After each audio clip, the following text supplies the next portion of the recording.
Ito po ay okay na po siya.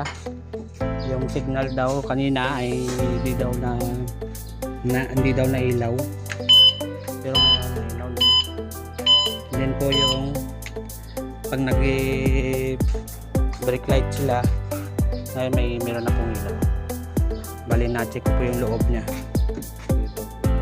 Maluwag lang po yung wiring. Ngayon po ay okay na. Tapos na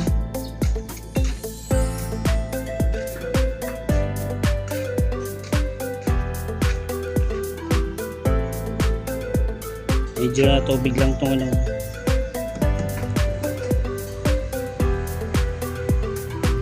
Sakay dumaan na naman dito.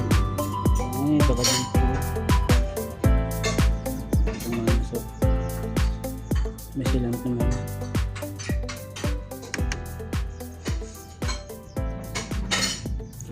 Punong-puno.